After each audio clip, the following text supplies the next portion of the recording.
Salut à tous, ici Reg. Aujourd'hui, je vais vous conseiller 5 films que vous allez adorer. Alors, encore une fois, l'objectif de ces vidéos, c'est que vous aimiez au moins un film de la liste. On a tous des goûts différents, on a tous des affinités différentes. Moi, j'ai aimé les 5 films de la liste, évidemment. Mais j'ai au moins envie que vous ressortiez avec 1, 2, allez, voire 5 si possible, films à regarder. Je vais essayer de vous motiver à les voir. Donc, il y aura évidemment pas de spoiler. Et c'est pas une critique que je fais là, c'est juste un avis rapide pour vous motiver. J'ai envie que vous vous lanciez. Et pour ceux qui s'intéressent, n'oubliez pas que je fais les sondages sur les réseaux sociaux, Instagram, Twitter, pour voir combien de pourcents de ma communauté a vu ces films. Et je compte aussi sur vous pour me donner votre avis sur les films dans les commentaires. J'ai envie de commencer avec un film qui est sorti en 2023. Je pense que c'est le film le plus récent depuis que je fais ce format de vidéo. C'est un film qui est réalisé par Alice Rohrwacher. Je pense que j'ai massacré son nom de famille, je suis désolé. Vous êtes 8% à l'avoir vu. Il s'appelle La Chimera. J'ai rattrapé ce film il y a quelques semaines et j'ai adoré. Vraiment, j'ai été hypnotisé par l'œuvre. C'est l'histoire d'un faux archéologue un peu SDF, avec un pouvoir divin qui lui permet de découvrir des anciennes tombes italiennes et donc de les voler. C'est lui et sa bande d'amis qui vont constamment voler des tombes, les dépouiller tout le long du film, mais forcément à certains moments ça va mal se passer. Et tout le concept du film tourne autour de ce personnage de Josh O'Connor qui est interprété d'une manière absolument extraordinaire. C'est le meilleur rôle, en tout cas que j'ai vu de lui, de sa carrière, je l'ai trouvé incroyable. Il est à la fois un peu charmant, mais aussi isolé, seul de manière psychologique et physique. Il est colérique, il est problématique sur plein d'aspects différents, mais on ne sait pas vraiment pourquoi, et ça va créer un personnage assez complexe, intéressant à suivre, et encore une fois interprété d'une manière unique. Et comme c'est voleur de tombes, le film va déterrer aussi le passé du personnage principal, et on va comprendre vraiment ce qui l'anime, pourquoi il vit ça, comment il vit tout ça, et c'est un personnage fascinant à suivre car il est vraiment loin d'être parfait. Et surtout, il fait des choses qui sont régulièrement détestables. Il y a un long passage du temps dans le film et il va faire des choses qui vont rendre fou beaucoup de spectateurs, mais c'est ça aussi la force du projet, c'est de plonger à la fois dans sa psychologie, faire le lien avec la ruralité italienne qui est comme lui, un petit peu seul, pauvre, traumatisé, comme tous ces personnages d'ailleurs aussi qui vont l'accompagner dans ses quêtes de richesse à travers justement cette Italie qui vont déterrer au fur et à mesure. Et c'est ça que j'ai vraiment aimé dans le film, c'est ces liens qu'ils font de manière métaphorique évidemment, mais aussi très directe à certains moments. Le film a plein d'idées de mise en scène sur comment il montre cette région pauvre, ces gens, leurs habitudes, le contraste qu'il y a avec d'autres régions qui sont présentées dans le film. Il y a un lien évident avec la religion parce qu'il a vraiment un pouvoir qui semble divin.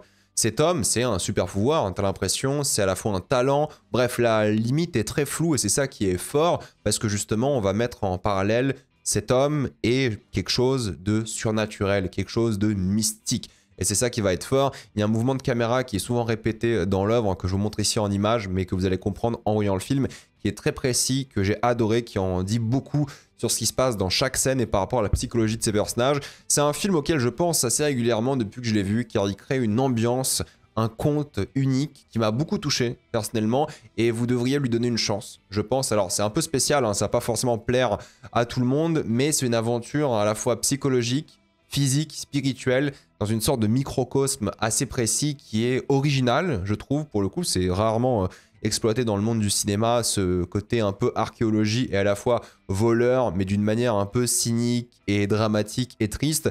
Dans tous les cas, que vous soyez à fond dedans, que vous l'adoriez comme moi ou pas, vous allez vous en rappeler parce que l'expérience est forte et j'ai personnellement passé un super moment devant. Donc une très belle découverte que je ne peux que vous conseiller. Une autre œuvre que j'ai vraiment envie de vous conseiller de nouveau parce que j'en ai déjà parlé en vidéo récemment, c'est Paprika. Vous êtes 23% à l'avoir vu. Le film est sorti en 2006. C'est un film réalisé par Satoshi Kon. J'avais déjà parlé de Perfect Blue lorsque j'ai parlé de Papsan et ses films préférés. Là, j'ai parlé de Paprika lorsque j'ai jugé les films préférés de Cyprien. Donc, je dois aussi vous redire que ce film est bien, c'est obligatoire et il méritait cette place dans ce concept de vidéo. C'est l'histoire d'une machine qui permet de rentrer dans les rêves des gens. Donc tu ne sais jamais si tu vis un rêve ou pas. Vous avez compris le lien évident avec Inception par exemple, sauf qu'évidemment Paprika l'a fait quelques années avant. Et Paprika se concentre beaucoup plus sur les personnages que Christopher Nolan. Par exemple, là où Paprika, ce n'est pas du tout un film d'action comme Inception, même s'il y a pas mal d'action, ça reste plus un film de thriller psychologique, presque d'espionnage à certains moments. Et Paprika est vraiment plus focus sur le drame, sur les traumas, sur les conséquences de la vie de ces personnages, sur les deux versions d'eux-mêmes. La version qui a réussi dans le rêve et la version qui a échoué dans la réalité, qui devient une sorte de cauchemar. Donc il y a un lien vraiment hyper intéressant qui est fait par rapport à ça. Et les rêves sont évidemment utilisés comme des allégories hein, de tout ce que les personnages voudraient dans la vraie vie et au final avec quoi ils se retrouvent. Donc c'est assez brutal parce qu'on est à la fois face à la réalité mais aussi face à l'évasion de la fiction parce que le rêve c'est aussi une fiction. Et c'est un lien qui est fait par rapport au cinéma, qui est fait par rapport au spectateur, qui est fait par rapport au personnage. Et il parle d'ailleurs beaucoup d'art et de cinéma dans l'œuvre aussi. Donc c'est ça qui est fort par rapport à Paprika, c'est qu'on peut carrément s'identifier de manière très rapide et directe à ce qui se passe, à ce personnage, à leurs ambitions, à leurs rêves, littéralement. Et il y a un côté enquête aussi qui est vraiment pas mal, car tu découvres au fur et à mesure ce qui se passe réellement. Encore une fois, le réel, c'est compliqué hein, comme notion à accepter dans cette œuvre. Il y a une partie mystère intéressante, aussi encore une fois spirituelle, mystique, pour ce genre de concept. Ça va parler aussi de la technologie, mais ça va jamais rentrer, on va dire, de manière générale dans comment la technologie fonctionne. Mais ça va parler de son impact. Il y a une partie importante sur comment la société vit une sorte de rêve éveillé, t'as l'impression. Et c'est la critique de la société. Parfois, on vit, on n'est même pas éveillé, alors qu'on vit, on fait les choses et tout. Et c'est ça qui est fort aussi dans l'œuvre. J'ai pas envie d'en révéler plus que ça. Alors, j'en ai déjà parlé en plus, mais j'ai pas envie de me répéter. J'ai pas envie d'en parler en détail parce qu'il y a tellement de choses. C'est une aventure assez rapide, hein, si je dis pas de bêtises, c'est 1h40, mais il se passe beaucoup de choses. C'est très dense, l'animation est géniale, il y a beaucoup de symbolisme, il y a beaucoup d'idées de mise en scène constamment sur évidemment la fiction, la réalité, sur ce que vivent les personnages. Ils se sentent parfois un peu contaminés et un peu divisés entre ces deux mondes, donc c'est fabuleux. Et évidemment, vu que je parle de Paprika ici et j'ai déjà conseillé ce film, je vais reconseiller Perfect Blue. Perfect Blue, c'est excellent aussi. Donc regardez ces deux films de Satoshi Kon, c'est une énorme claque, donc foncez vraiment dessus. Le chef-d'œuvre ultime qui mérite aussi cette place dans ce genre de vidéo, c'est Amadeus de Milos Forman, sorti en 1984. Vous êtes 31% à l'avoir vu et j'ai envie de reparler un peu de ce gigantesque film. Pareil, j'en avais parlé dans la vidéo avec Cyprien, mais j'ai envie de recycler un petit peu, surtout parce que c'est ce genre de concept que vous regardez souvent et il y a des films que vous avez peut-être pas forcément vus et parfois il faut forcer un petit peu avec.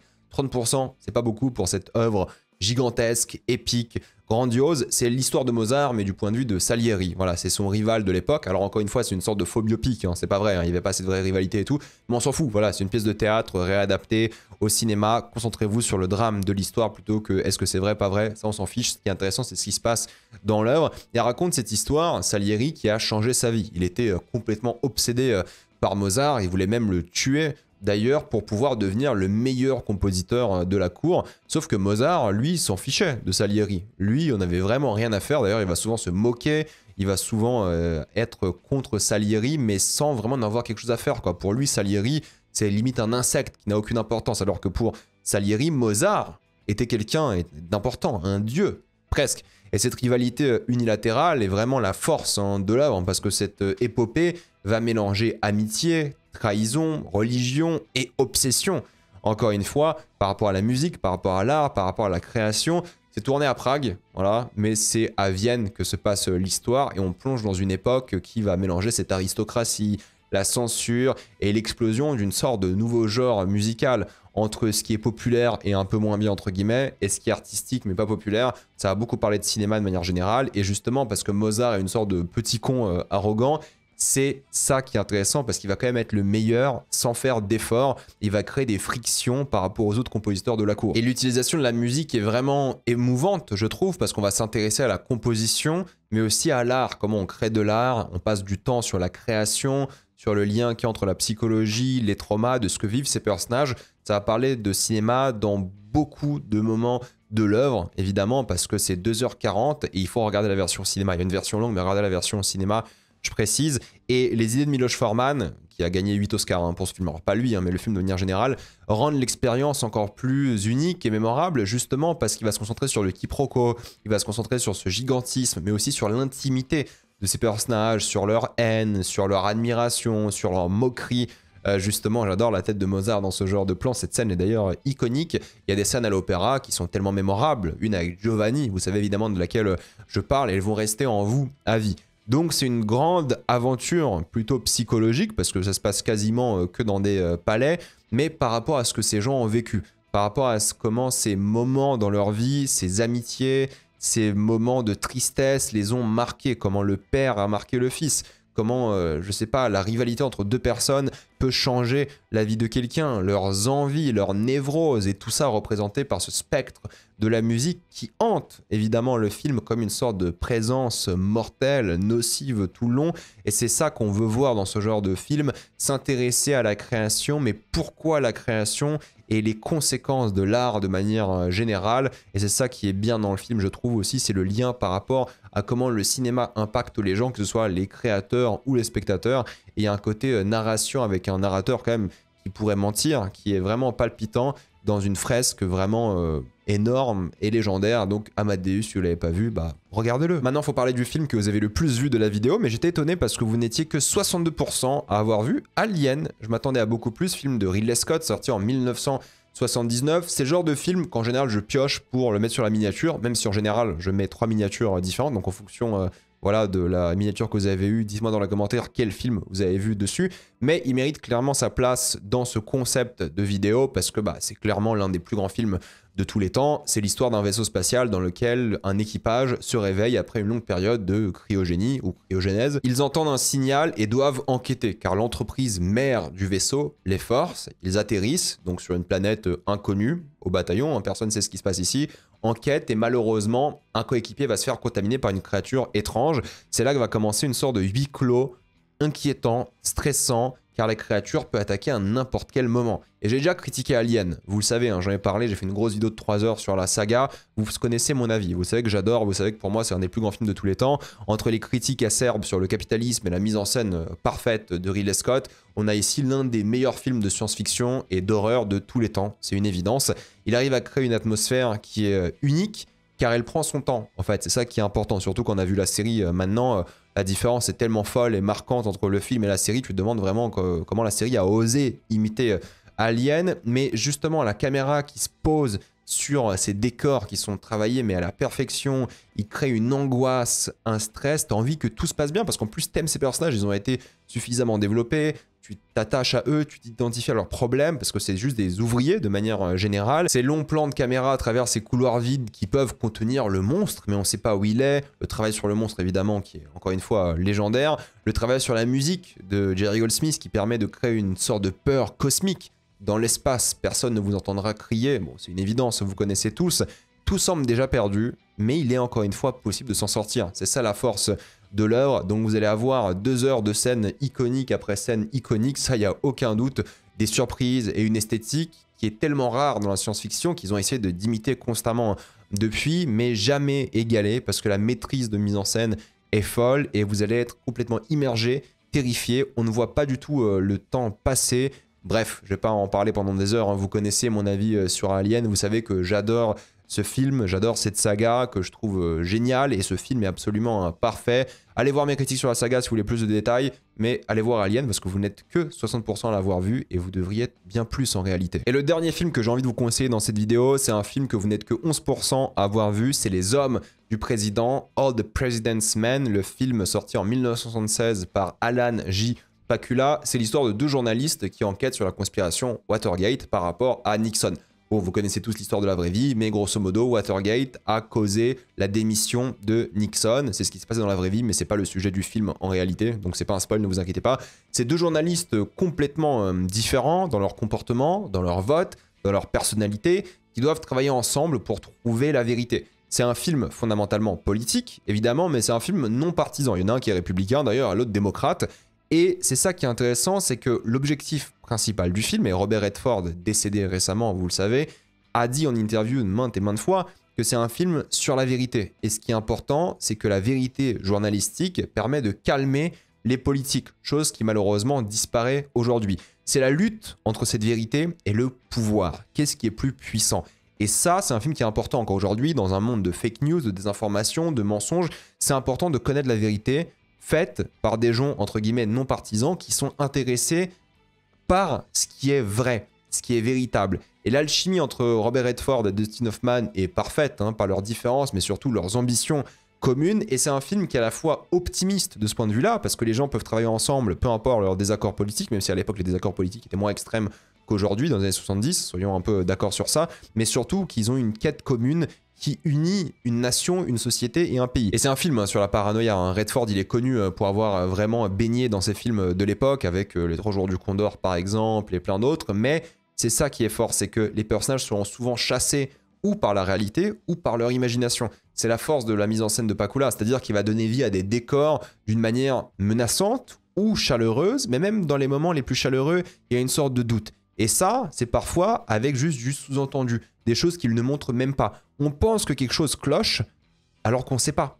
Rien ne nous prouve ça, mais c'est juste qu'il a créé une ambiance tellement précise, unique et forte dans cette paranoïa qu'on se méfie de tout, un peu comme les personnages. Et ça, c'est assez fort. Je veux dire, les maisons des personnages interviewés, parce que c'est des journalistes de terrain, donc ils vont interviewer plein de personnes tout le temps, vont en dire énormément sur ces personnages qui reçoivent justement le journaliste à la maison, comment ils s'organisent, comment ils ont leur appartement, comment ils sont habillés. Et ça va créer quelque chose qui est intéressant par rapport à des extérieurs lugubres, mais aussi des intérieurs, et c'est un parallèle qui est souvent fait dans l'œuvre, mais aussi ce côté très voyeuriste qui transpire dans l'œuvre. On a l'impression qu'on ne devrait pas voir certaines choses, un peu comme les journalistes, et il rend le travail d'investigation intéressant. Il passe d'ailleurs beaucoup de temps à juste écrire. Il y a juste des plans fixes comme ça, avec parfois des zooms où on les voit écrire, noter des choses, et on comprend ce qui se passe. On comprend la force de ce qui se passe, la méthodologie journalistique est d'une importance folle, et ils prennent le temps de nous montrer ça. Parce que cette déontologie aussi est cruciale, et c'est ça qui va être bien. Entre les longs travelling qui vont explorer ce bureau des journalistes, ou en même temps juste ces plans qui vont regarder un personnage pendant quelques secondes, voire minutes, sont d'une force redoutable. On va plonger dans des doutes, on va plonger dans la vie personnelle de ces journalistes, leur fatigue, leur burn-out, leur désespoir, mais pour arriver à la vérité, pour arriver à quelque chose de bien plus grand qu'eux et de bien plus important.